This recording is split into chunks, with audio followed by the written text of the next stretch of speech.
how do you reflect on that? Very, very raw, I imagine, straight after that. Yeah, really. Second half really disappointing. First half, we know what they were going to offer. We know how good they are at set pieces, etc. And I thought first half, without creating much, we stood up to them well.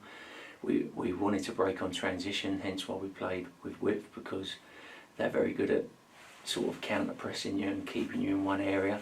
So we knew we had to find a pass away and get at them. And I thought we finished the half strong, and there was some moments where we looked like we were going to break on them, but we were a little bit detached. So it was more of saying we had to do what we did off the ball first half, but just come on, let's be braver. Let's because this game isn't going to define where we're going to finish. So let's want to get on the ball. Let's want to hurt them, and it never ever materialised. We started to lose second balls. The game became really bitty. Obviously, we conceded the goal, and we just didn't show enough personality on the ball to ever build up any momentum.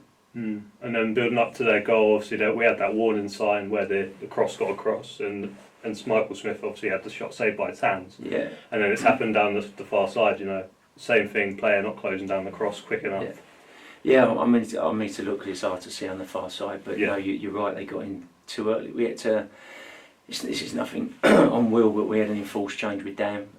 We had to take Dan off at half time. He had a medical issue that was at the time worrying. So, and you never really want to change centre backs. And I said there's no disrespect to Will, but in that sort of game, you're in the flow. It's not the sort of game you want to go in fresh. So we didn't want, and Dan was doing well on the left hand side. So I need to look at that, whether we got a bit caught cold down there. I'm not sure whether it's our shape. I need to look, but you're right. They threatened down there once, and then the goals come from there again. But I said until I look back, I need to see it.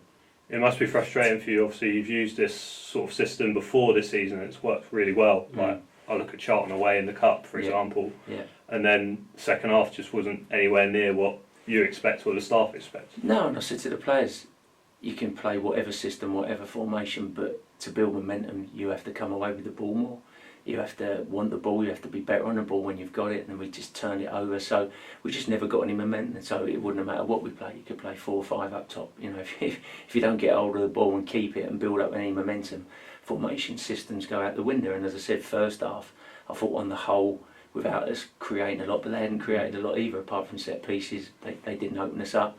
So it was more about us just going, come on, more on the ball. Let's get better on the ball, and we didn't. We got worse. And as I said, we stopped coming away with any second balls, and they got up at more of a head of steam, and we just never got going at all.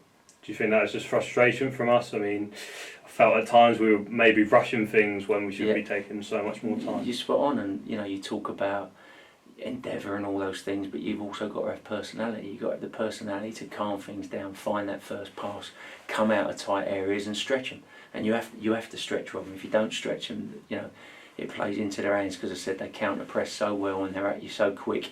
If you don't find that pass out of pressure, it becomes a really long and difficult night. And as I said, so you're right, you've got to have that composure to find a pass. And I know the fans don't want to hear it, but sometimes that means you do have to find that pass backwards before you go sideways, before you go forwards. And we didn't do that. We didn't do that. We just kept going down one side, and that suited them. I suppose the few positives are PK obviously coming back in, getting the 90 minutes under his belt, and also Cosgrove as well.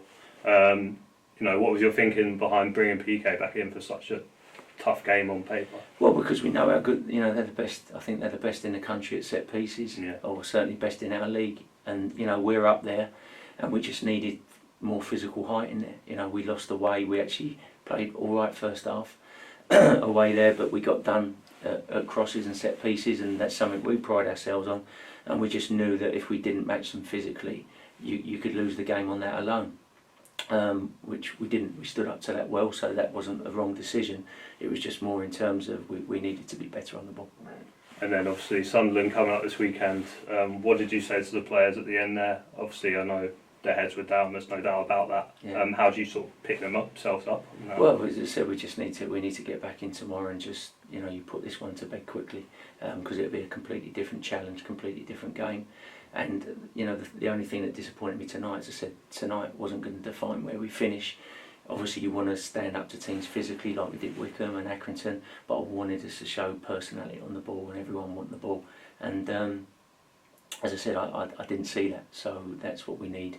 You know, the givens are the givens. You know, the physical side and the work rate, but we've got to get back to being confident on the ball, which we've shown glimpses of. But you know, that's the only way we get out of this.